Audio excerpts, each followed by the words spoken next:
Welcome, everyone. My name is Nancy Kricorian. I'm a writer and organizer. I went to Palestine with PalFest, and I'm a mentor in the We Are Not Numbers program. It's amazing to look out at this crowded hall and see all the people who have come together because of their love for literature and their love for Palestine. Sure, we're here because we want to pressure PEN America to live up to its stated ideals and to take a stand against the mass murder that's happening in Gaza. But we're also here to build the world we want to see, both in New York City and in Palestine. I want to thank tonight's co-sponsors, the Palestine Festival of Literature, Writers Against the War on Gaza, and Amplify Palestine for the tremendous work they have done creating this event, and to thank the Judson Church and its staff for hosting us. We conceived of this evening as an alternative to PEN America's World Voices Festival. We have gathered writers who had either withdrawn their work from consideration for PEN's prizes or had declined to participate in the festival in protest of PEN America's unwillingness to take a principled and vocal stand against Israel's genocidal campaign against the Palestinians of Gaza. The flood of writers withdrawing from awards consideration and from the festival's roster has resulted in the cancellation of both the awards ceremony and the festival itself.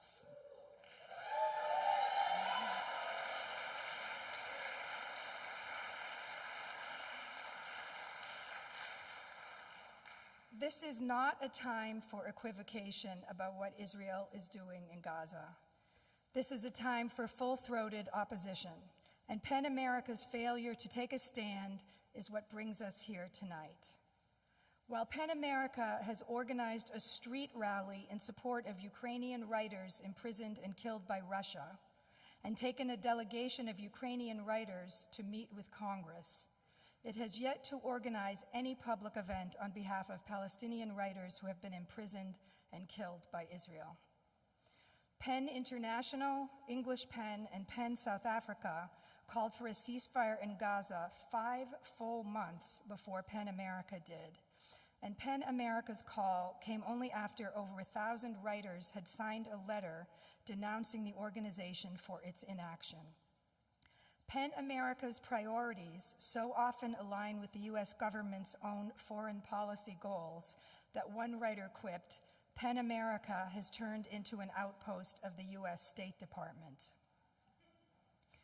While the leadership at PEN America is being roundly denounced for its double standards on Israel and Palestine, many of its staff members' work in this area and on other issues is being stymied and undermined. We would like to give a shout out to PEN America United, the union representing PEN America's staff.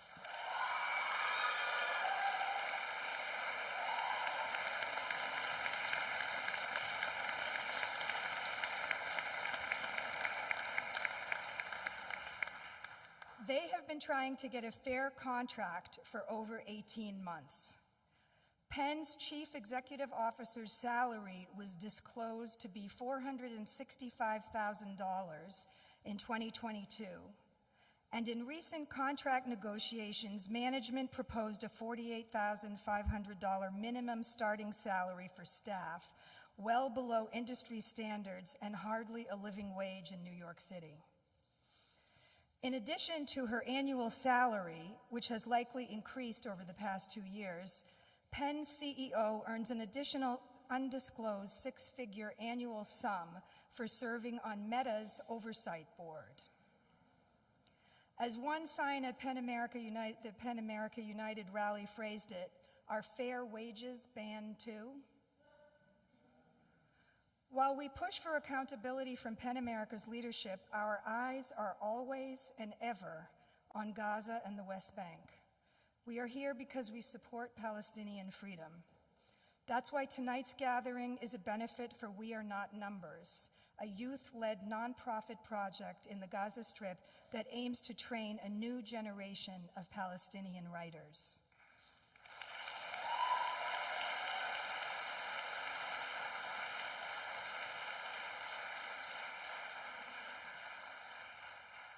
All proceeds from tonight's ticket sales will go to We Are Not Numbers, and if you would like to make an additional donation, you can scan the QR code on the flyer.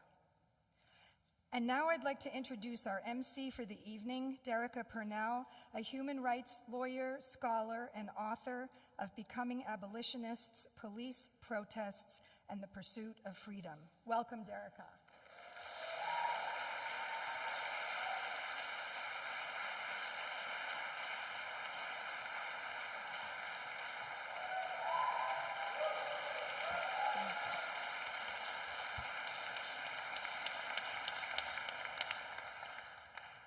Thank you, Nancy. Thank you so much for being here this evening. I know that sunny days, especially 80-degree sunny days, are rare in New York City at this time of year for reasons that are terrible and sometimes celebratory. So thank you so much for being here for this important event. Today marks 7 months to the day since Israel launched its genocidal assault on Gaza. As we gather right now, Israel is escalating even further. Its war cabinet has decided that the lives in Gaza are expendable. And where half of Gaza is seeking shelter right now, the Rafah border is experiencing ongoing bombing. Israeli forces have seized the Palestinian side of the Rafah border. And no, right now, no humanitarian aid or fuel can get in. No Palestinian can get out, and any chance for hope is gone. The toll after 7 months is staggering. Nearly 35,000 people are dead, 14,000 of them children. Another 7,000 are missing or gone in the rubble. 85% of Gaza's population is currently displaced. The healthcare system is destroyed. Each university has been bombed and destroyed. Famine is spreading. An untold number of doctors, journalists, writers, poets, artists have been killed. And as we try to comprehend the incomprehensible death, we know that these numbers are just not numbers. We remember that Palestinians are not just numbers. With this death count, we also have to remember their will to live and to persist cannot be blacklisted, broken, or even bombed. Israel can bomb every single hospital, yet Palestinians will heal each other, will operate in darkness and in lightness with the flashlights on their cell phones. Though every school has been bombed, learning persists in makeshift classrooms and in tents. And right now, if you look on your cell phone or look out the window, the world is receiving a political education and a global freedom struggle. Food is scarce, and many continue to break bread for their bellies and for their brains and for their spirits. They have not abandoned each other, and we must not abandon them. Today, we will hear from writers trapped in Gaza at this very moment, from writers whose families have been destroyed, and from writers who insist still that they are writing and reaching out to us. As Nancy said, the people who are here today, over 70 authors, have pulled out of PEN America's awards and events this year because the organization has refused to reach back. We have a lot of authors with us tonight, so I'll do brief introductions. First, we'll have my very dear friend, Alejandro, who will be reading a poem by Haya Abu Nasir, then Mohamed Arafat, a graduate of the Islamic University of Gaza, which is now sadly and tragically has been destroyed, and whose family is still stuck in Gaza. And then Evie Shockley will read Fady Joudah. So please join me in welcoming Alejandro.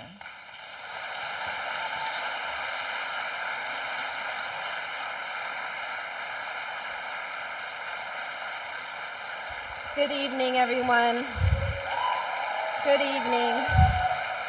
I am so glad to be here tonight. I am so very glad to be here in solidarity with the Palestinian people, showing support for the young writers in Palestine, and my deep appreciation and gratitude for the writers gathered here who have shown such moral courage and clarity in these times. I have the honor of reading a poem by Haya Abu Nasa called "O Lord, Guide Me Through the Darkness," written on January 7th, 2024 from the Gaza Strip. Migrant, refugee, displaced, my ID bears brutal chapters I did not choose to write. Pages filled with cries, prayers and voices of hope silenced. From north to south, we yearn for our backyards, where warm rain showered us with love, not a cold downpour, among tense, leaking wind and water. We crave simple things: coffee, warmth, friends' laughter. We hear only echoes of the departed, mourning through the nights. Have you glimpsed how peace graces my cheeks? Our road is long, our heavy feet pass by. Screams soulless bodies betraying their grief while enemy guns stare. We have no wings for flying or chasing the escaping clouds from north to south. We flee our homes. We fly from our own spilled blood. Lord, lead us back to 1,000 farewells. We wait like birds seeking our nests, from north to south with heavy steps, our wings bearing scars. I have not died, but I lost a friend to the war. Dreams are dust on the doorstep in a slow dance toward our demise. In our journey from north to south, we carry memories, childhood autographs from beneath my bed, portraits once hanging on my wall, novels from my shelves, family pictures, no heavy luggage, no time to salvage. How do I tread the sun's threshold? Oh, Osiris, Lord of time and death, guide me to my death's wisdom. Tell me how I can hear a friend's voice. Heaven is wide and merciful. Carry a message to my friend that I wait for a last embrace. Sweat pearls on our foreheads, like the hearts of the Iroquois, Lakota, and Chumas. Our hearts flee our chests. Our poems become carnelian hanging in the sunset. O Lord, my heart a refuge. Give me from my dreams a provision. Let peace sneak in. We are birds migrating in a flock of sorrows, or dust searching for water in a mirage. O Lord, take me as a sincere servant on the chest of a rain cloud, alone to die, alone to sleep. I will fear nothing after this nightmare. O Lord, from north to south, release, guide me through the darkness where shadows weep.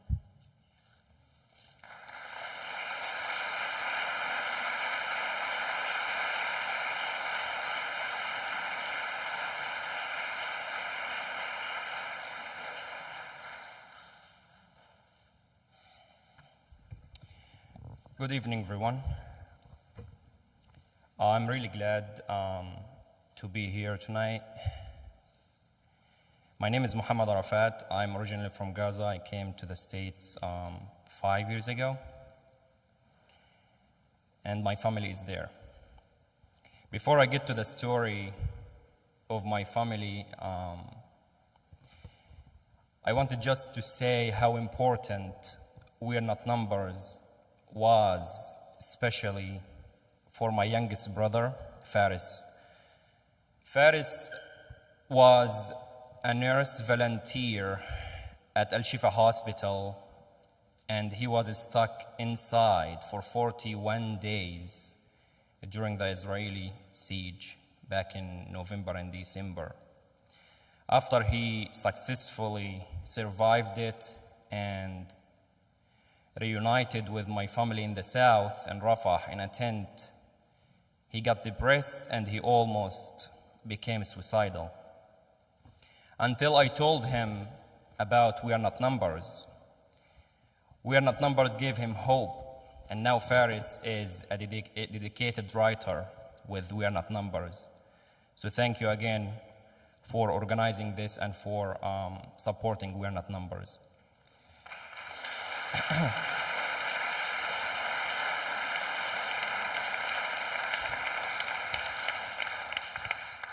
And I would start the story with a poem that I wrote a couple of weeks ago. It's called My Family Is There. My heart can't feel, my eyes can't see. I only weep and go to sleep. I barely sleep because I weep. I am not brave or strong, just lost, no pride or hope, a heavy exhaust. Speaking in words I don't know well, a stranger in exile, I am here to tell. My family is there. Caught in pain, each news piece, tears like rain. Throughout the day, through the night, thinking of them in constant plight. Adulthoods and childhoods taken, stolen, leaving hearts broken, spirits unspoken. Where's humanity's guiding light? Eyes wide but blind to their plight. Ears open yet deaf to their cries. No words escape, just silent sighs. Where is the help from laws and nations to stop the hurt, end tribulations? Save my family, stop the strife, save what's left of their lives. It is not hard, it is true. Stop this war, yes you do. Keep my family safe and sound, save their souls from being drowned. Don't let silence take them away, help them see a better day. So on October 7th, my dad called me and he told me this war is different. He told me it will be a worse war than the 1948 Nakba, and he's totally fine. He's totally right. We all know it is different because over 1,200,000 people from Gaza evacuated their homes and lived in Rafah and sheltered actually in Rafah because it's not a life. Every single school, every single university was bombed in Gaza. 90% of the houses in Gaza are damaged. So it's a different war. Thousands of kids and women were murdered. I myself lost 52 relatives so far, and it's still going. The last relative I lost was my cousin, who lost her entire family of 7. And I had a dream the other day about her. So I woke up and I wrote this poem dedicated to her and her family's soul. The title of the poem is Wait for Me.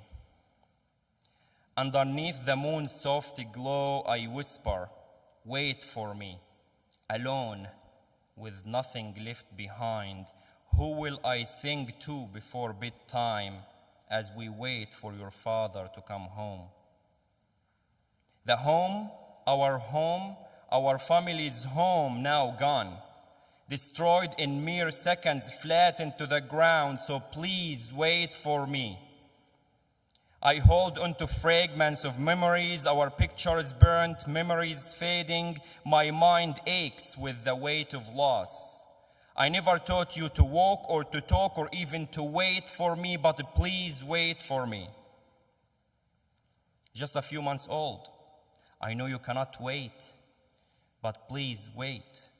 I will sing, cradle, capture every moment. I will do it over and over again in case you leave me again with lots of pain.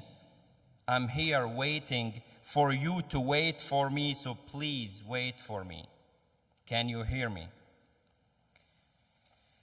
The fourth day of the war, actually the fifth day of the war, the Israeli army posted on social media asking people in our neighborhood, just for the context, our house is in the northern part of Gaza in Al-Shijaiya area. It's very close to the borders. So the Israeli army, they thought everybody in Gaza had internet and electricity, so they posted on social media asking people to evacuate our neighborhood. And my family had no idea. Because here I was privileged enough to have internet and electricity, I was their only news resource. So I would call them, beg them to evacuate. My dad was like, we cannot do this. We don't know anybody else outside our neighborhood. Anyways, I told him, if you don't evacuate, you will no longer know me. And he had to evacuate. They evacuated 3 hours before our house was bombed. Thank God I did not lose them. After that, after a few hours, my siblings went back to our home just to collect whatever left. And they smelled the weirdest smell in the neighborhood. They called the ambulance, and the paramedics found out an entire family of 11, most of whom were kids, were found under the rubble. My family evacuated to the western part of the northern part of Gaza, near the sea. They stayed for a week. They had to evacuate again after they were warned to leave. They went to Khan Yunis for a week. They were crammed in one room with 17 other family members in one room for a week. And then they had to evacuate again. They finally went to Rafah, and they purchased the equipment and built a tent. Luckily, my dad was excited to build the tent because he worked in Jerusalem for 30 years, so he had the skills to build that tent. And because of that tent, the experience actually of my family living in that tent, I wrote this poem. It's called, Where Are We? Where are we? This is not the life we were taught. My throat hurts, saying my name and proving my humanity over and over again. And instead of a response, bombs fall, food drops at the same time. I'm a human after all, yet abducted, my blood being shed. Tents are my new home. Survival requires payment. Escape too. Can't escape? I have to pay to stay. And I already paid enough. GoFundMe defines our social class. More bitter survival and easy escape, less loss. I went to the United Nations, knocked on the door of every nation to change my situation, but no response. Security Council finally responds, non-binding though. But I already proved I'm a human. When will it be binding? The first 3 months of the war, I was really hopeful. So I wrote this poem. It's called A Passing Cloud. I hope it is just a passing cloud drifting by, dropping its heavy rain mixed with dust and dirt, then departing. I hope it is just a passing cloud that came to cleanse hate and depart, that came to humanize us, to awaken the world, to be our voice and reveal our resilience and love for life and depart. I only hope it is just a passing cloud after which calm will arrive. Hope will merge, bringing the gentle embrace of peace. I hope it is just a passing cloud, dropping some rain to water the dry hearts and grow love and life that will finally unite us and bring us together. I hope I only hope it is just a passing cloud. And the last poem actually I brought tonight is just to show how hopeful the Palestinians of Gaza are. Maybe you all watched videos on social media yesterday that once the people of Gaza, especially in the Rafah area, heard about some good news about a ceasefire, they started celebrating. Because we live on hope. Hope what keeps us going. That's who we are and that's how we are defined. I remember when my family members went to Rafah and stayed in a tent, my mom called me and she was so excited. She told me we finally had a shower after 3 weeks. That was good news for her. That was a big thing for her. And that's what happens when we are optimistic and hopeful. So I wrote this poem. The title of the poem is, I Want to Reassure You. I want to reassure you that we are not gonna die even if we die, despite the sounds of explosions we hear while sleeping in the tent. It's not even real sleep. Our faces resemble zombies from the lack of rest. Remember I said living in a tent, not in a bunker or a bomb shelter, but in a tent. While the world is playing, politicians are lying, and my people are crying and dying, warplanes and rockets are flying above our heads. Flyers fall on us, alerting us to leave the tent. But where to go, I ask myself, because I can't ask the world. The north is blocked and taken with checkpoints. People there are going through real starvation, but what about the south? I ask myself. The border is closed, not just with a wall, but with many layers of barbed wire. It feels like that wire is suffocating me, wrapped around my neck.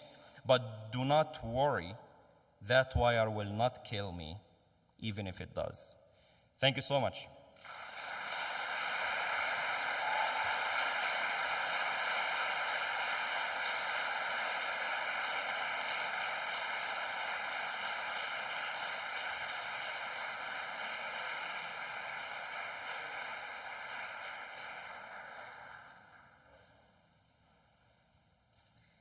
Solidarity.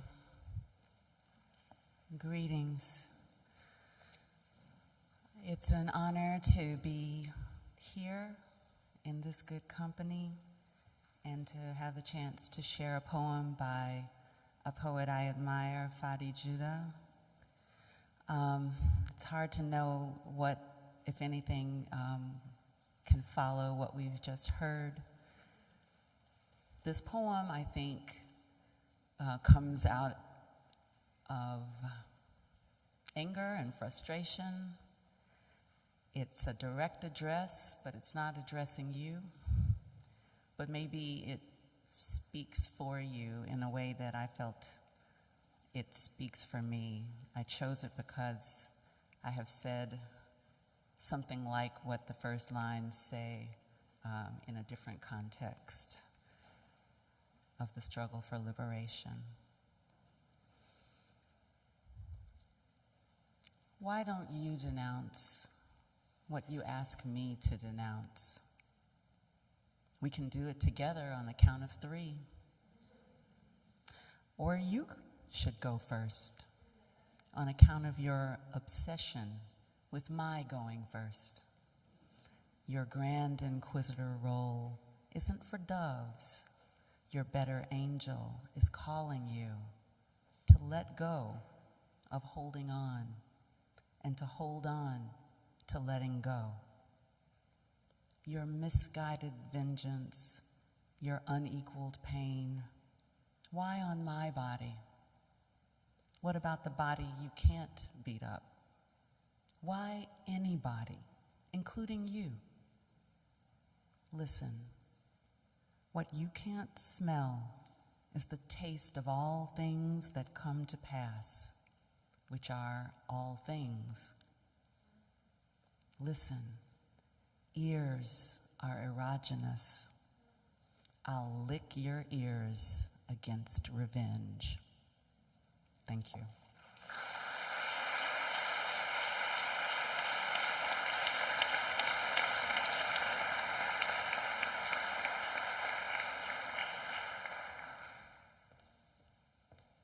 Wow, wow, wow, wow. Next, we're going to have Nicholas Glastonbury come up and read for us a new piece of writing called The Case of Palestine. And then Esther Allen will speak about the history of pen and then the translation committee. We then will be treated to music by Huda Asfour. Thank you. Nicholas, you can come up.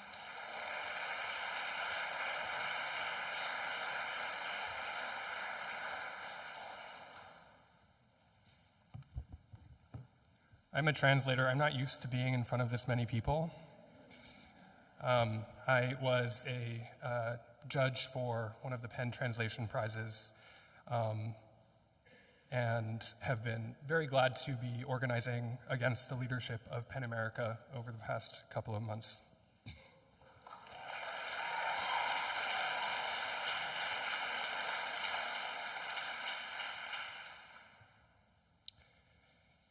You think of the case of Palestine, by which you mean the case of Palestine, by which you mean the grammatical case. You think of the case of Palestine because you misread the title of this event, Freedom to Write for Palestine, as Freedom to Write Palestine. You think of the difference that that case makes. You think of grammatical case because you are a translator and you think case is the beating heart of meaning itself, the work of making words relate to other words. You think of the case of Palestine because you think about how often you encounter it in declension, as object rather than subject, as waypoint rather than origin. You think of the case of Palestine because you have encountered for 6 months and of course for much longer so many instances of Palestine vanished into semantics of how the style guides of propagandists and imperial stenographers disappear subjects, how they spirit up the Palestinian people but seldom Palestine, how they resort to passive voice, the Pulitzer Prize-winning linguistic acrobatics whose sole purpose is to obscure and thereby exonerate the culprit.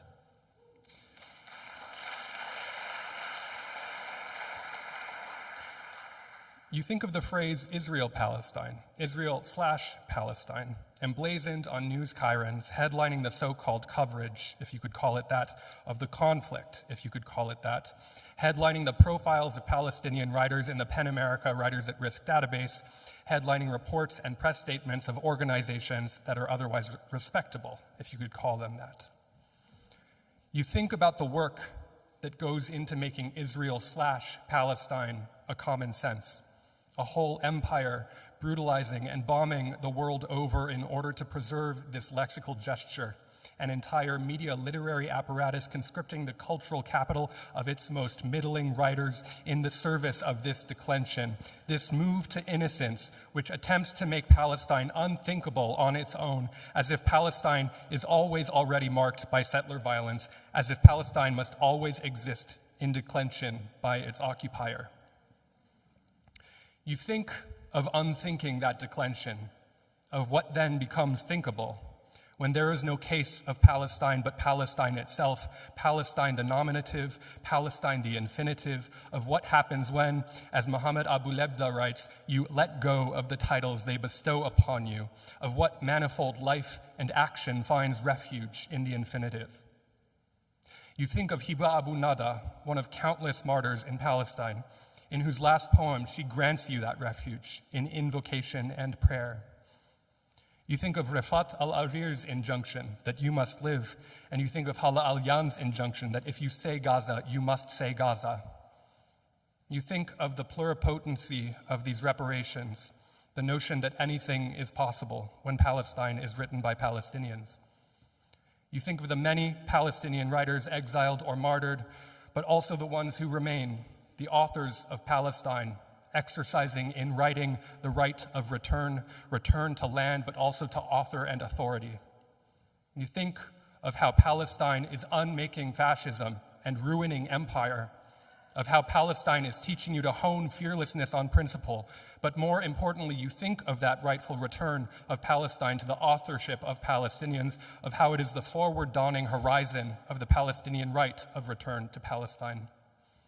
You think of the Palestine the Palestinians are writing, proclaiming soundly and roundly that we are not numbers, and you arrive suddenly and all at once to the clear and simple and nevertheless revolutionary truth of the freedom to write Palestine. Palestine lived, Palestine lives, Palestine will live.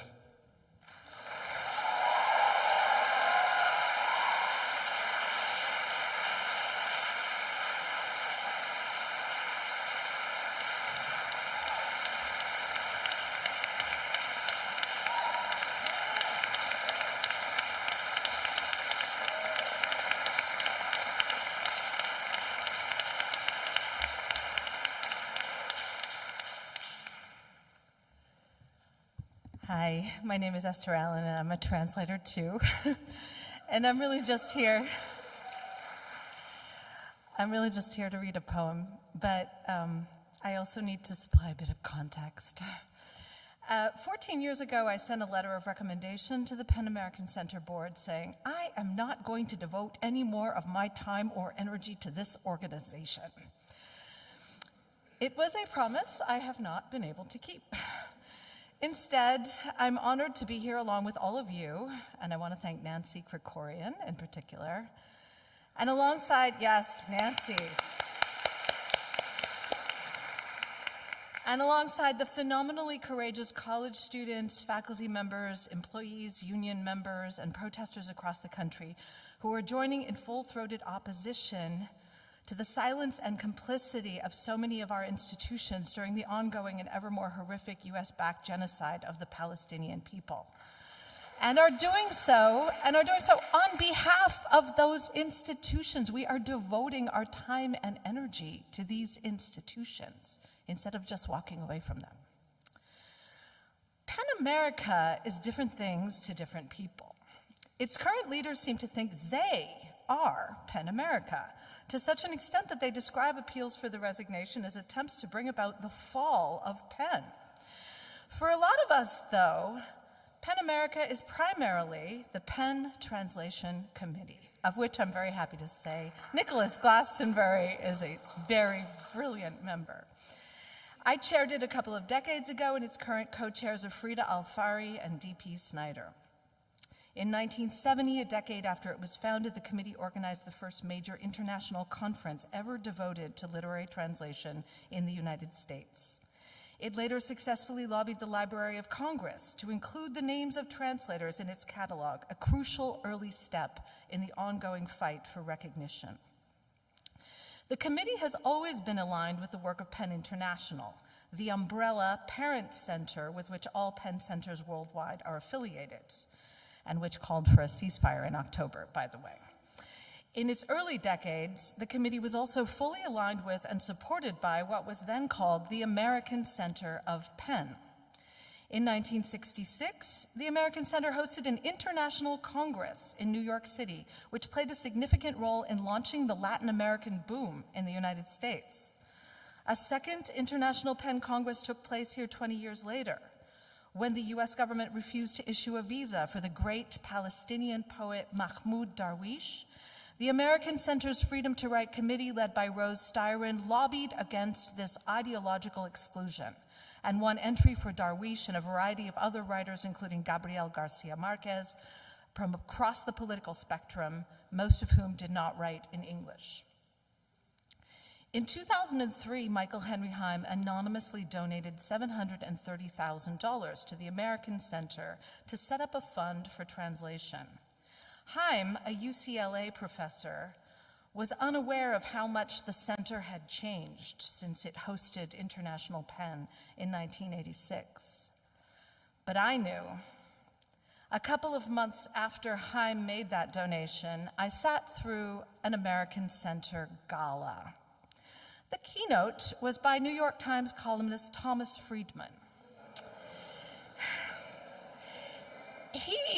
Mr. Friedman, expressed his enthusiasm for the invasion of Iraq, which the United States had launched the previous month. We must listen to the Iraqi people, Friedman said repeatedly, while failing to name a single Iraqi person. That is the organization the Translation Committee has had to struggle with. I'm glad that the Penheim Translation Fund still exists through the efforts of people like Nicholas Glastonbury. But the adjusted dollar value of the grants it gives out hasn't risen in 20 years, though the stock market in which it is invested has gone up by well over 300%. And PEN America's annual budget and executive salaries have also skyrocketed. The Translation Committee exists at the distant margins of PEN America, which takes credit for its efforts and publicizes them as its own, but offers the committee pathetically little material support. We are here this evening to protest PEN America's appalling taciturnity regarding the genocidal murder of journalists, writers, scholars, and tens of thousands of men, women, and children in Gaza. It is part of a broader pattern of silencing and erasure.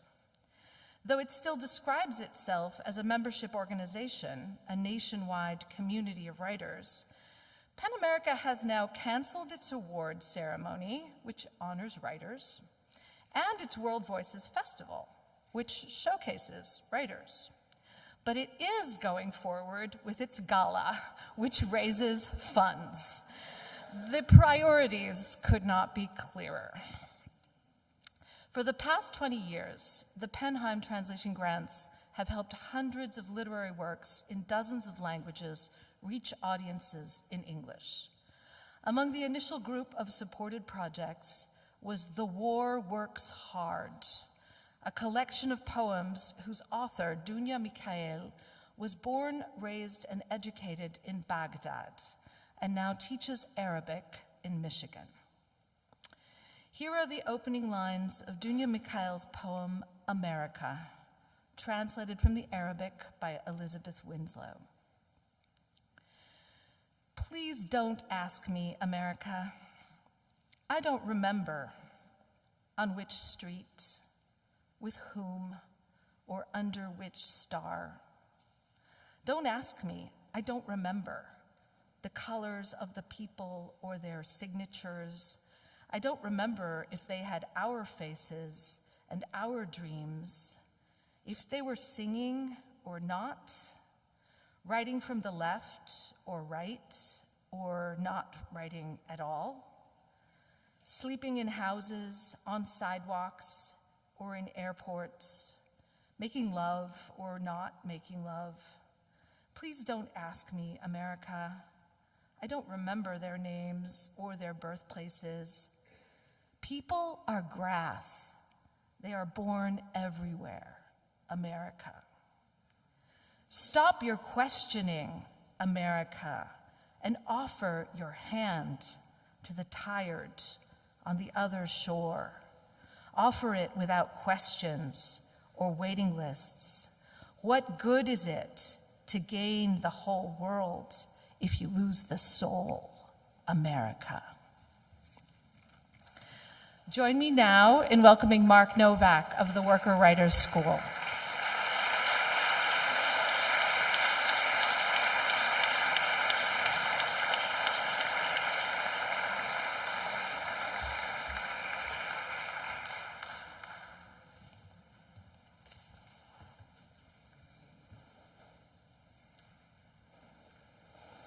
Hi, everyone. Before I get started, I just want to say I've done a lot of organizing in my time, and there have been an incredible group of people who I have worked with over the past number of weeks who have pulled this event together. So I just want to give a quick shout out to Ilana, Nancy, Sharif, Allison, Omar, Chase, others who I'm missing. They've been on countless Zooms, Google spreadsheets, Eventbrites, 5,000 text messages in our group. They have been amazing to work with to pull all of this together in a couple of weeks. So if we could just give them all a round of applause.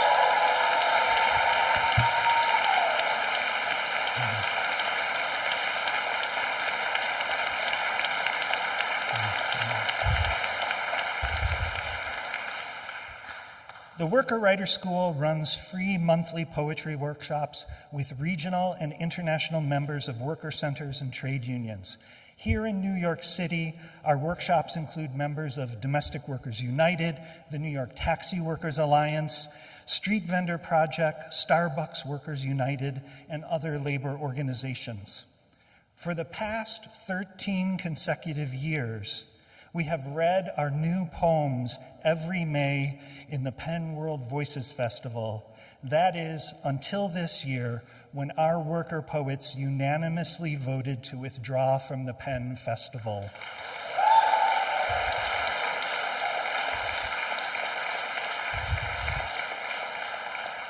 Tonight, two poets from the Worker Writer School are here to read a poem and represent our group. First to read will be Seth Goldman, a New York City taxi driver for the past 40 years. Lorraine Garnett, a nanny originally from Jamaica and working in Brooklyn, will read second. Please welcome Seth and Lorraine.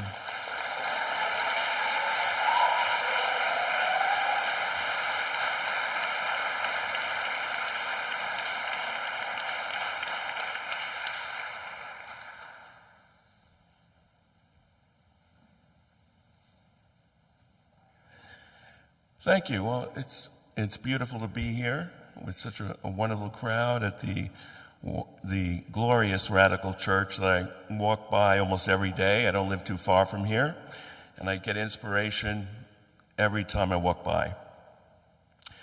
This is called A Hallowed October, a peace and love music fest.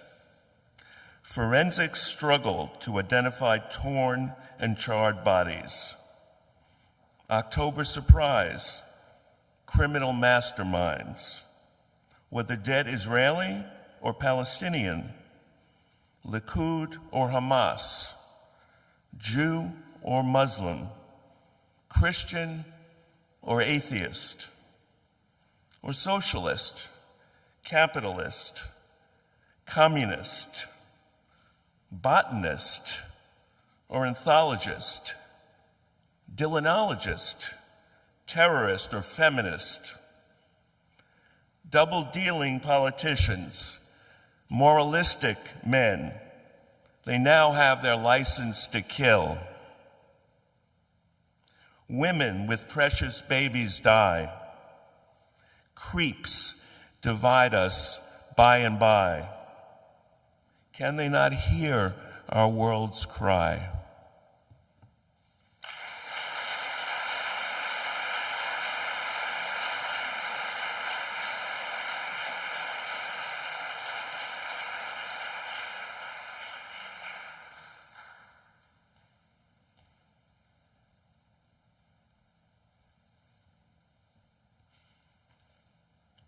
Hi, everyone. This poem was inspired by Palestinian poet Mahmoud Darwish. Other barbarians will come. They will come next time in disguise, sophisticated, polished, well-read. They will come with the church. They will come with the Holy Ghost. Other barbarians will come. This time with the help of artificial intelligence. They will come with help from the military. Directors who will be waiting to get enough footage to make a blockbuster. A movie filled with lies, filled with propaganda. Other barbarians will come. They will reject the baby's right to life. They will muffle their cries for food, muffle their cries for water, shelter, love, and hope.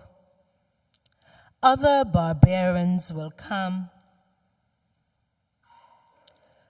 Other barbarians will come and deny that over 20,000 innocent babies and children were slaughtered. over 20,000 babies and children. Babies are not puzzle pieces. We can't put them back together. They were murdered. They were free of sin, righteous children, babies who should have lived.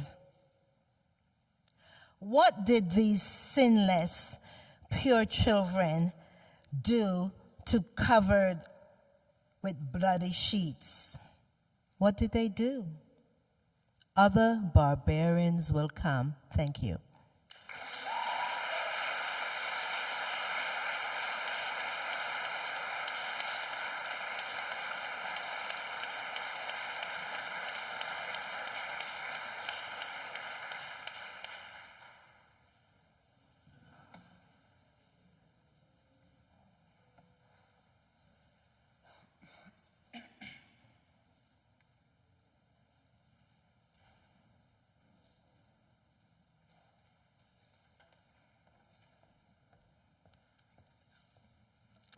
Hello, everyone. Now we're going to have, is this on? It was not on, now it is on. As Huda sets up, I'm going to say I had not fully appreciated the work of translations, really until early adulthood.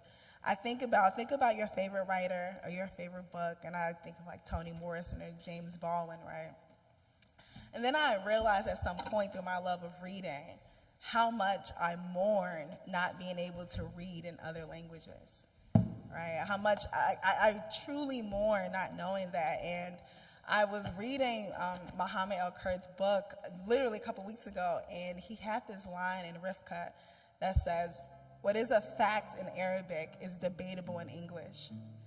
And it made me appreciate that so much more for nonfiction writing, nonfiction thinking, nonfiction debates, about what it means for a particular word, that translation to miss, right? What it means to say evict instead of displace, or to steal, right, instead of own or occupy. So I'm truly appreciating all of the speakers who just spoke, and I'm really excited for your presentation. Thank you.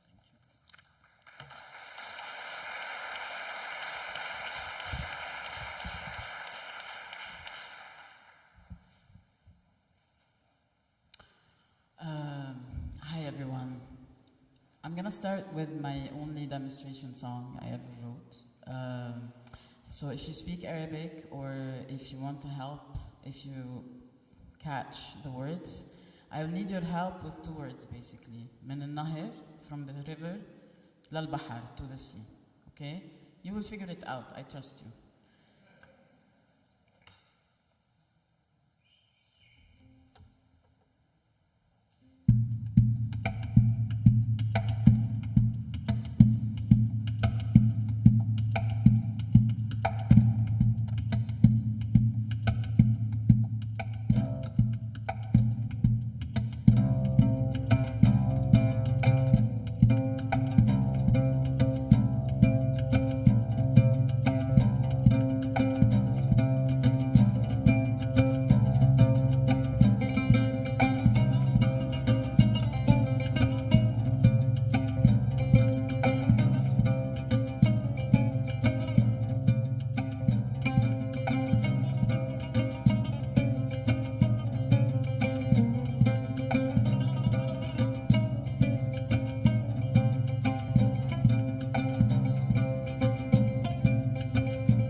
That was incredible.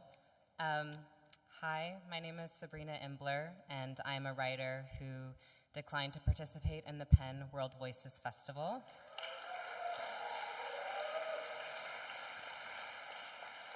I'm here to read a poem by the writer Haidar al-Ghazali, who is a 20-year-old poet from Gaza.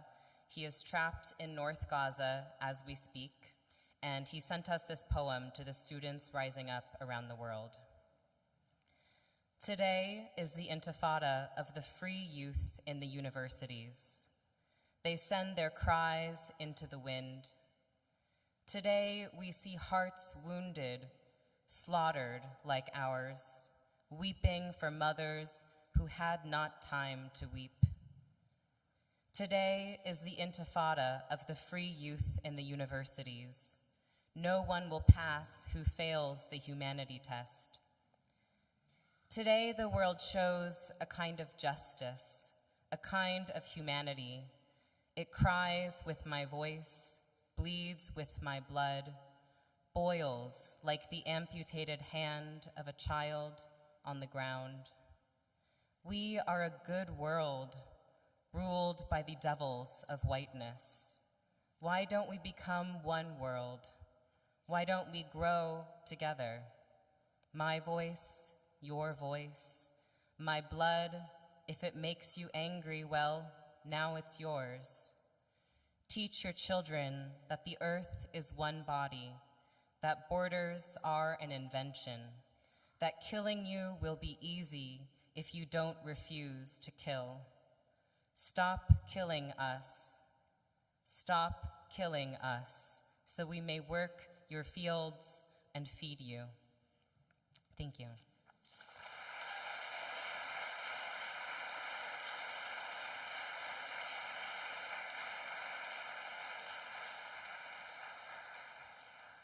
Wow, thank you so much, Sabrina. If I can make one edit to your poem, is that we should not only teach the children that the earth is one body, we should also be teaching that to each other. I think that's such a beautiful line and such an important reminder. So thank you so much for sharing that with us. Now, we are going to have some readers come up. 3 days ago, Mohamed Arafat published a poem, We Are Not Numbers, a piece that's called Food and Starvation as Weapons of War. Please welcome its authors, Josefsson.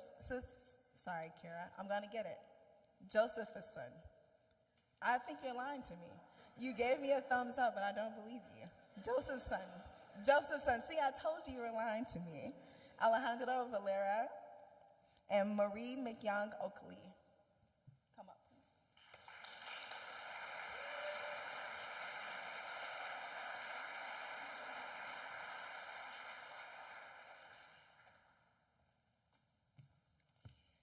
Hi, everybody. I guess I'll say that I'm a translator, not an author. It's an honor to be here with you all to create this archive of refusal together. It's also an honor to be reading from this piece by Mohamed Arafat. You don't have to go on a diet here in Gaza. Israel controls the food supply and makes that decision for us. It is mandatory and has been ever since the siege started. There is no food to eat. There is not even flour to bake bread, birthday cakes, or pastries. No baby food. Since the crossings closed, people in Gaza have slowly started to starve to death, babies included. People are now so hungry that they're eating grass and animal feed. Living in Gaza makes you face 3 kinds of death: violently by a rocket, slowly by starvation, or miserably by disease. Even during temporary ceasefires, there are never enough supplies of food, medicine, and fuel. Gazans are starving. We're fleeing from our certain deaths. It's like scenes from the Hunger Games are being filmed here, but this is our real life, our real suffering, misery, and pain. We have nothing left to eat. This is not a tragic consequence of war. International aid that was due to enter Gaza is being prevented from reaching the starving people here.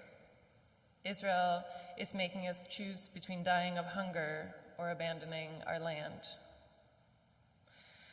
Gaza isn't just hungry, it is forced to be hungry by a genocidal regime. But how many acts of genocide does it take for the world to act? None of this is by accident. Can you imagine being so desperate that you bake bread using animal feed?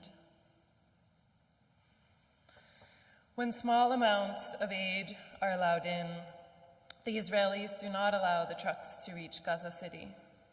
Instead, they make the starving citizens walk to the outskirts of the city and wait.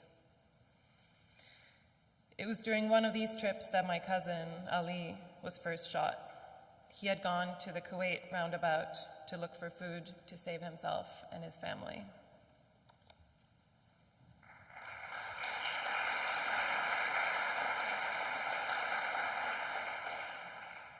Hi. All my life I've encountered Goliaths who tell me they're David. I'm grateful to be here to set the record straight. Dima, we hear you. Abdullah, my neighbor, wasn't so lucky. He stayed in our neighborhood at Al-Zaytun and was besieged in his house with his family for 10 days without food or water. Once the Israeli forces finally withdrew from the area, he went to the Kuwait roundabout to look for the aid trucks. There, Israeli forces fired toxic gas at him and a group of others trying to feed their families. He suffocated and died with an empty stomach. I often wonder if anybody ever brought food back to his family. Israeli attacks on starving civilians congregating where aid was to be delivered became common. At the Kuwaiti roundabout alone, there were 12 attacks in March. The Nablusi roundabout, close to the sea, witnessed the first horrendous flower massacre that made news headlines across the world. At least 118 people were killed and hundreds more injured when an Israeli drone targeted people seeking flour from aid trucks. Once the drone had done its damage, an Israeli tank drove over the bodies and crushed to death anybody who was still alive. That is why it was no surprise to us when Israel targeted 6 foreign aid workers and their Gazan colleague who were selflessly working for World Central Kitchen to bring vital humanitarian aid into our country. And yet we hang in there, despite the overwhelming violence.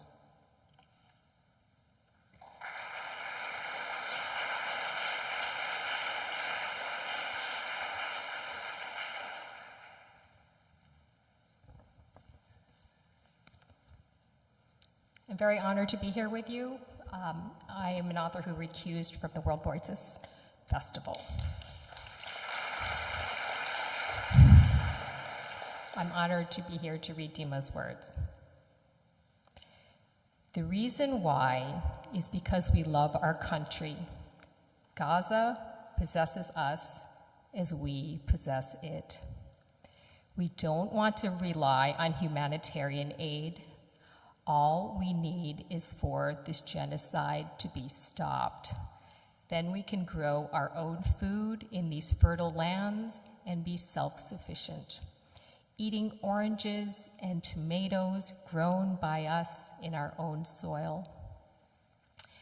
Israel stole our olive harvest season last year. They forced us to leave our lands as the trees were ready to give their fruit. We were supposed to pick our olives in October, but Israel prevented us from doing so. When I was forced to move to the south with my family, I saw the oil and the olives arrive in some of the rare aid packages that we received. It made me think of how happy we would be during the harvest season. Today, We don't have our olives or our oil, but we do have hope that one day we will harvest our olive trees once again. It's not a lot to ask, is it? Every single component of a decent, normal life has been taken away from the civilian population in Gaza. We have nothing but our prayers for an end to this genocide. Just a few days ago, I had the devastating news that my cousin Ali, who still defiantly lived in the north of Gaza, was killed. This time, he was attacked by the Israelis while trying to make a phone call to his family in Rafah. He was killed in a missile strike. His only crime was being Palestinian and living in Palestine. They want to kill us all and eliminate any chance for us to survive and remain on our land. Ali was 36 years old and leaves behind his wife, Zahara, their 4 children, Rana, 14, Ode, 13, Rahaf, 9, and Sarah, 4, whom he used to call Farasha for his little butterfly. Thank you.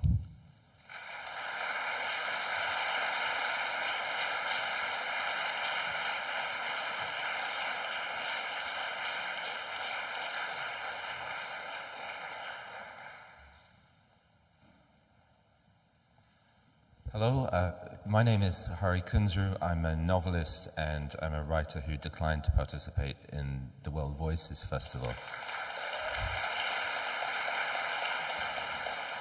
And I'm also a past deputy president of English Pen, and I never thought I would be in this position of having to decline to stand on a Pen platform. The work that drew me to Pen initially was the work of another committee. We've heard about the Translation Committee, and in English Pen it's called the Writers in Prison Committee. I think elsewhere it might be called the Writers at Risk Committee. But it's essentially writers who have a platform, who have the privilege to live in places which have relative freedom of speech and access to the media, using that in order to help our colleagues elsewhere. And it's often quite a scrappy business. It's about writers trying to find ways to get other writers out of risky situations into places of safety. I mean, I remember at one point being in the underwear department of a department store talking to an Algerian writer who was in hiding in Tripoli in Libya, and trying to work out the logistics of trying to get him to Scandinavia. And I know work like that is going on right now for writers in Gaza, but I suspect it's not going on at PEN America. It's going on amongst people in this room on email chains and Zooms, and I want to see PEN America return to its core mission. I want once again to be proud to stand on a PEN platform. I'm going to read a very short excerpt from a text I wrote called High Places, which I wrote after a visit to Palestine in 2018. I am in Hebron, standing in the so-called sterilized zone of Shuhada Street. It's a ghost town, the bustling market emptied of people, the shops sealed. "This is my house," shouts the settler at my colleague, the sardonic Palestinian journalist. "I have better papers than you do. I have title to my house. I bet you don't have papers." I asked the settler if he was born in Hebron. "No," he says. "Brookline, Massachusetts." Ah, papers. Look out over this unholy land and think of papers. Deeds, assignments, documents with signatures and seals. It's early spring, the valleys are green, but the hilltops are barren and rocky. Look out over this land and think of law. How do you take the land if you believe it is yours by right? You need to do it by law. You need papers. Throughout the West Bank, almost every relevant agency of government collaborates to create or perpetuate insecurity for Palestinian landowners. Many organizations solicit money from sentimental diaspora Jews and use it to research and fight court cases, dunam of land by dunam of land, house by house. This is not your house. Before it was your house, it was my house. And now it will be my house again. My house, our house, my people's house, my father's house, with its tiled red roof and its guard post and its security camera. But there is more land that is cultivated by Palestinian fellahin, grazed by Bedouin herders. To take it, you need papers. So you look back further in time until you find older laws that will justify what you want to do. Look back to Ottoman times, to the Land Code of 1858. For the Ottomans, to own land meant to exploit it, to cultivate it. All uncultivated land reverted to the state. Look again at the land, at the green below the rocky hilltops. Those hilltops are not cultivated land. Invoke the old Ottoman laws, and at a stroke, all those high places now belong to the state. The state can now give it to those who would make use of it, who will build red-roofed houses to look down on the old fellahin villages. The land belongs to the cultivator. Who cultivates the land? Come down from your new red-roofed house with your automatic rifle slung on your back. Come down and ask to see the farmer's papers. Does he have title? Does the shepherd have a paper to prove his right to the pasture? He says he has always been here. Before his always comes your always. Before it was his house, it was your house. Come down from your red-roofed house and bring a court case. While the case is in progress, the farmer can't carry on cultivating the land. That wouldn't be just. It wouldn't be right to let him farm land that might not even be his. If he tries, you chase him off with your gun. Perhaps the state decides this unfarmed land is vacant and reassigns it to you. Perhaps you begin to cultivate it yourself. You can cultivate it by planting a seedling in a rusty barrel and placing it on the ground you wish to claim. You don't have to water it or do anything much at all. In the eyes of the law, you're a cultivator, making the land bloom. Ali is a shepherd. I meet him in the South Hebron Hills, a middle-aged man with a flock of 20 or 30 goats. He grazes them by the roadside, a narrow strip of green. He can't go up the hill because he will be trespassing. He can't graze them in the field with the stunted seedlings in the rusty barrels. Once that was his village's pasture, but not anymore. It belongs to the settlers who are making it bloom. There's good pasture near the settlement, but he constitutes a security risk, and he fears that they would shoot him if he went there. So he uses the strip by the roadside, where the trucks thunder past, bringing produce from the settlements to sell in Tel Aviv and Jerusalem. This is not Ali's land. Maybe it never was. The land always belonged to the men from Brooklyn and Melbourne and Johannesburg and Kiev. All those years that his father and grandfather roamed these hills grazing their goats, and they never realized that the real owners had yet to arrive. Thank you.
Can we have another round of applause for Huda and for Haya?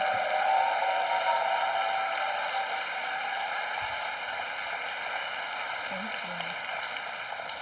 And can we have another round of applause for all of the authors who have pulled out of pen-related events?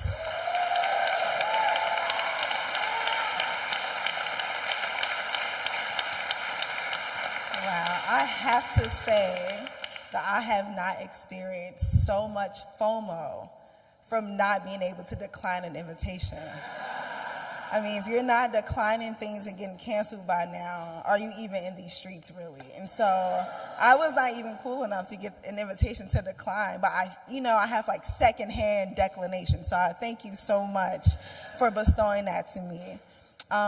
Next, we're going to have Mahmoud Alyazji, who is a video editor and photographer from Gaza. Mahmoud will be reading to a video in tribute to his friend, so we can welcome him with warmness. Come.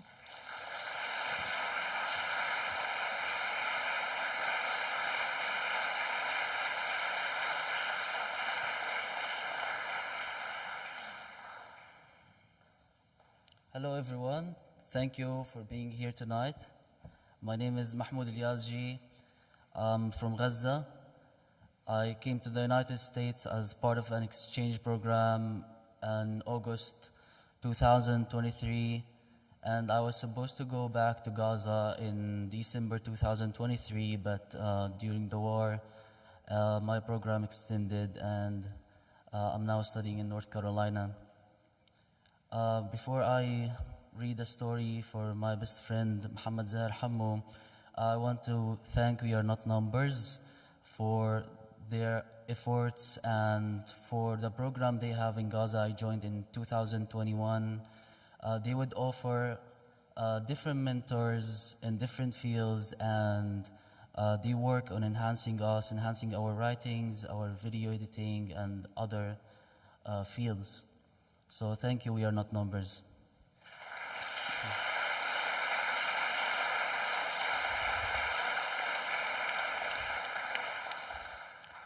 On November 23rd, I was having my November break from school, and I had the news of my best friend Mohammed Zaher Hammo, who was killed along with his family under his grandfather's roof. It was hard for me, and I've just recently wrote about him because I used to just write one thing and I couldn't. And while I'm reading actually a video of our memories in Gaza, will play in the background.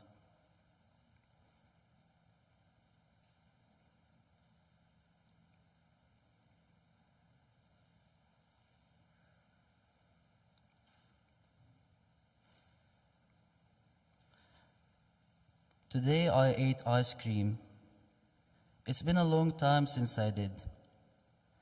I know you are in a better place, but I wanted you here with me. I wanted to buy you that chocolate flavor that you liked. When coming from my exchange program in the United States, I wanted to bring you that Barcelona t-shirt that you liked and heavy winter gloves because your hands are always cold in the winter. I'm trying to heal, my friend. I go for long runs. At the end of the road, I see you standing tall. You don't seem happy though. You are making that face when you used to complain about your unhappy times. Why are you fading? I'm coming, I'm running faster. I can hear your Joudah ya Huda, which means you are a strong and great person, Huda. You always told me this. Before I sleep, I have this image of your body under the rubble. It flashes into my mind and makes my heart sink. Then I pick up my phone and go to our photos. I look at you carrying that watermelon in the beach and smiling in hopes it'll wipe out the cruel image of your cold body buried under the rubble. But my chest is so tight. I am angry. I want to get in the top of this world and scream loudly, loud enough for the whole world to hear me. I want to burst their ears. My scream would echo pain and draw a rainbow of blood. Muhammad, did you die while holding your mom? Your mom who used to cook for us and insisted that we eat? Or in your dad's arms? The last time we had a barbecue together, he taught me how to do it professionally and called you to take a picture of me doing it. Last week I told my brother Ahmed about you. Ahmed mostly doesn't cry, but I heard his sniffs from the phone. My mom cried too. She remembers that you loved mahashi. My whole family loved you, Muhammad. Even my cat, Bis. You were our brother.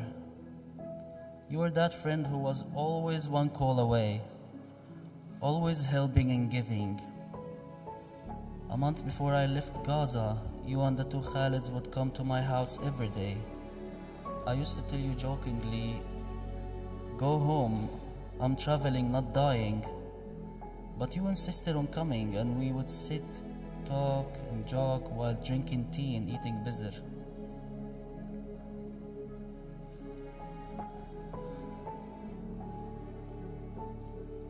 When I video called you online, you said, Huda, it doesn't feel the same without you. I said it was only a couple of months till I'd be back. I said we would go for shawarma and eat al-qaymat. I never thought I would not see you again. You made a special video before I left to tell me how much you would miss me. I'm looking at each image right now. Tears running down my cheeks, heart burning, hands shaking as I write these words. I miss you, my brother. I never thought I'd lose you like this. I'll never forget that you and your family were killed by an Israeli airstrike while you were sheltering under your grandfather's roof. I want to reach you. I want to see you. So bad. I want to give you one last hug. I'll miss you calling me for a walk just to talk and talk. I never thought twice before telling you anything, and I'm sure you didn't either. I'll miss you in my classes. I remember the countless times we laughed and nobody understood why but you and me. I'll miss you showing me your wonderful translations. You were so talented and hardworking. I'll never forget your smile, dreams, voice, positivity, generosity, and kindness. You and your family were a second family to me. I love you so much, Habibi Mohammed Zaher Hammo. I love you and I remember you till the day I die.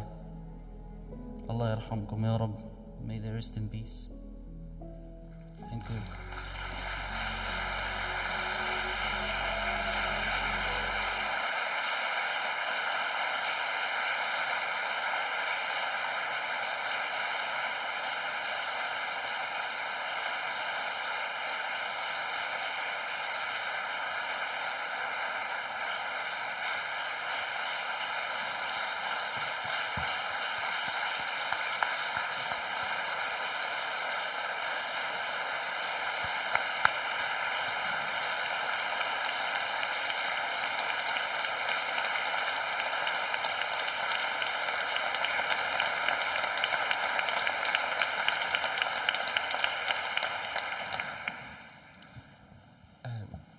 Mahmoud, that was really beautiful. More than words can say. I'm Kay Gabriel, and I withdrew from the Penn World Voices Festival. Sorry.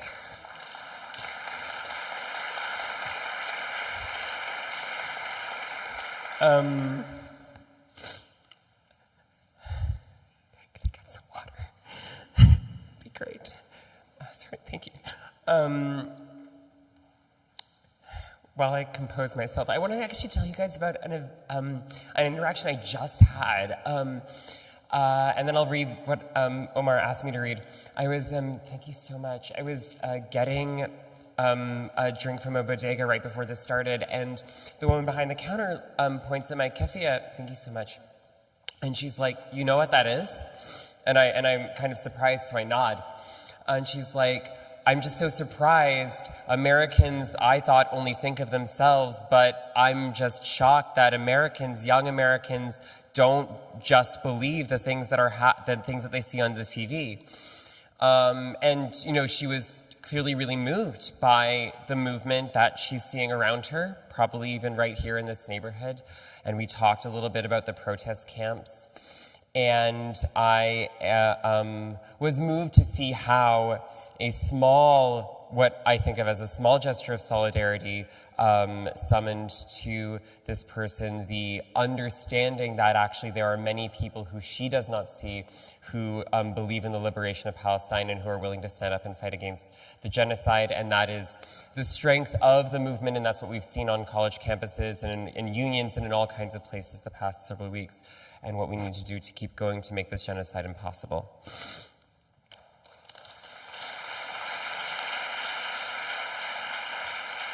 I'm going to read from this book, Voices of the Nakba, which are testimonies of people who fled in 1948, and is as much a testament of brutality as it is of will and determination to survival in pursuit of justice and dignity. One testimony begins, "It was the month of July 1948. We left, we went to Sumata, and we stayed during July, August, and September. In September, my daughter named Amina was born in Sumata, and they started bombing Tarshiya with airplanes and Sumata too. They were bombing it with their planes, so they drove us out of Sumata, and we left. We went to a village called Deir al-Kasi, and from Deir al-Kasi, they kept following us and bombing with planes, and planes circling over us, throwing bombs and throwing barrel bombs. And then they took us to a village called Rumaish. They went after us until they drove us outside the edges of Palestine with airplanes. They went after us with airplanes." A second testimony. "We stayed in al-Nasra. In al-Nasra, the men left at night and our Tarsh were outside. They came and surrounded the village and took 18 men. They lined them up, and the Zionists were the ones who shot them. They told us, if you want them, you have to bury them. If we come back at 5 in the afternoon and find someone still here, we won't shoot you, we'll put you in the shops, and we'll blow up the shops and everything inside.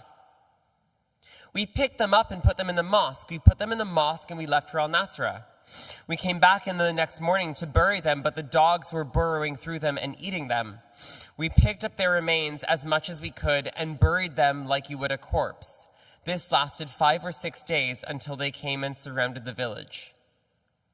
I was telling you about my cousin on my father's side. He was simple-minded. He was tall and skinny. He was taken away from the village by 4 or 5 men, and they killed him. Nobody knew whether he was still alive or dead. 11 or 12 days later, he was found eaten by birds and dogs. They went, picked him up, brought him back, and buried him. This was my cousin. His name is Jib. That's all I know.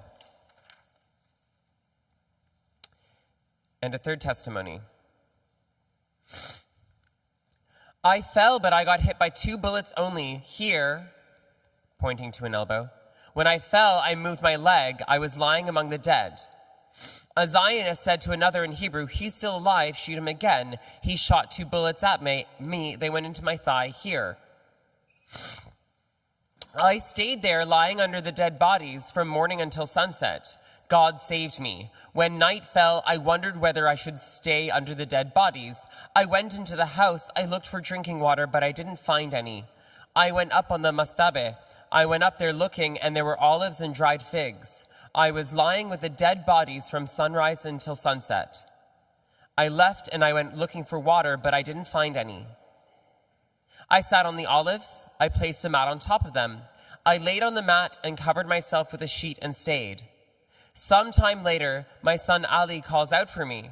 He was 6 years old. Mohammed, Yaba, Yaba, I said, I'm here, son. He was calling me from outside and I could hear him. I told him to come in. He came in. I said, did you bring me water? And he said, there is no water. Thank you. Free Palestine.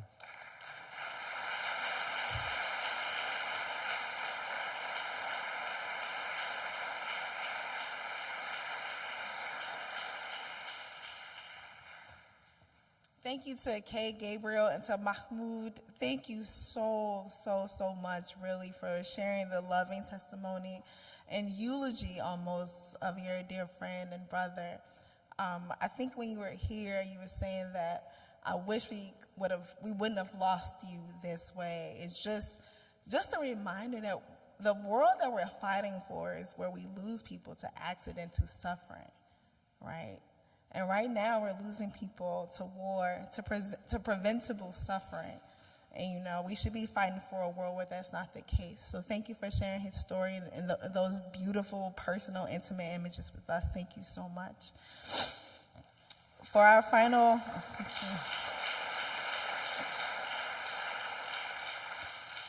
final poem tonight, I'm going to welcome to the stage Eugenia Lee.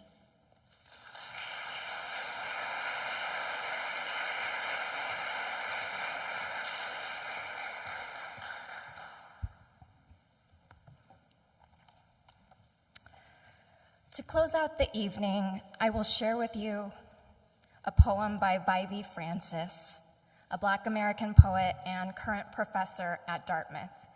And the poem comes from her book, The Shared World, which gets its title from a poem by Palestinian American poet Naomi Shihab Nye, and her poem is called Gate A4. This poem is called The Poets Who Are Our Enemies. And in the United States, the great majority of us seems to take turns being called the enemy, right? And there are those of us, though, who have always been institutionally dehumanized and labeled as the enemy. And this poem by Evie Francis seems to speak with the urgency with which the poets who are our enemies write. The poets that we've heard tonight, Palestinian poets, and the urgency with which Palestinian poets write.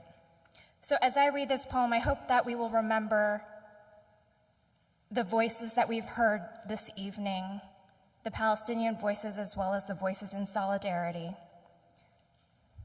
And as you hear the line about kites, I hope you remember Refa Aladir.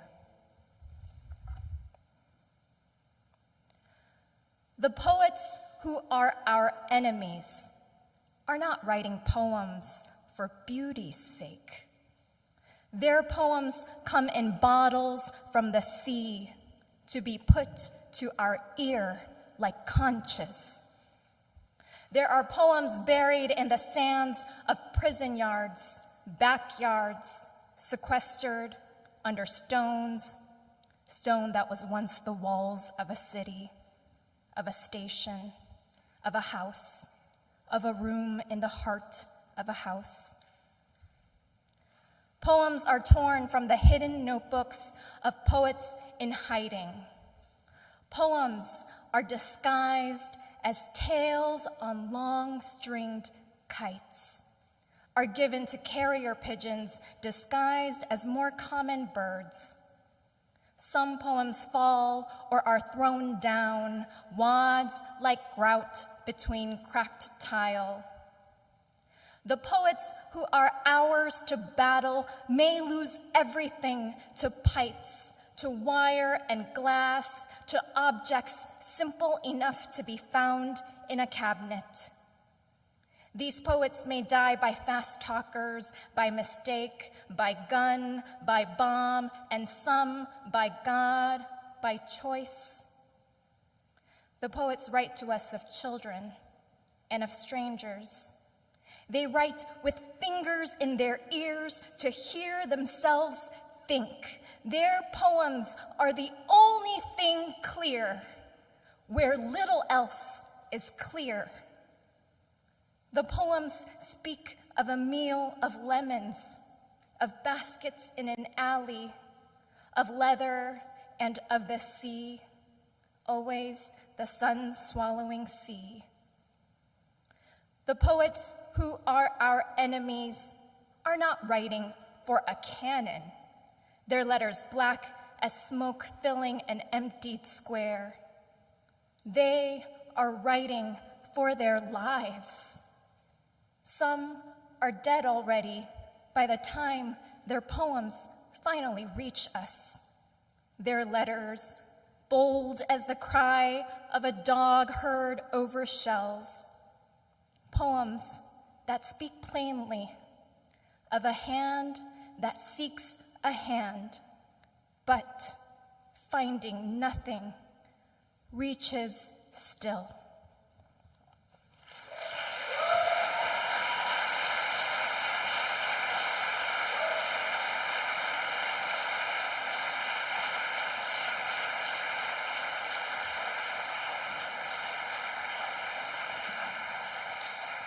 Thank you so much, Eugenia.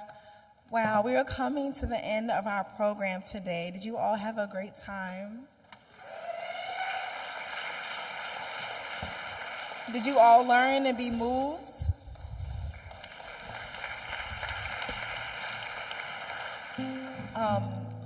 Huda is going to perform one final song as we make our exit. Before we make our exit, so don't exit now, wait until you hear the song. But I want to share a quick story. First of all, I want to say thank you so much for inviting me to be the host. I don't take that job lightly at all, and it's truly been an honor to sit through the stories, the tears, the laughter, and so much. Thank you for your bravery, for being committed to this moment. I want to share a quick story. Earlier today, I got into a bit of an argument with this restaurant in Harlem because of a particular wine that they carry, that they brand as Israeli wine. And I have been fighting with them for months because I'm a good organizer about getting this wine off of the list. And today we got to a point in our argument where the person who manages this restaurant says, why do you care so much? And the you wasn't just you, it was why do you care so much? And I said, well, if this was apartheid South Africa, would you carry South African wine? And he goes, well, no, of course not. And I said, well, why not? He gives me this look and he goes, well, you know why. And so was devastating to know the history of Black and Palestinian solidarity. And in many ways, that word is redundant, right? That phrase is redundant. But to be in this conversation and to say, no, you have to articulate that because that's an unacceptable answer. So I wanted to read the end of June Jordan's poem because I think it speaks to the beauty of what we share. I was born a Black woman, and now I become a Palestinian. Against the relentless laughter of evil, there is less and less living room. And where are my loved ones? It is time to make our way home. Thank you.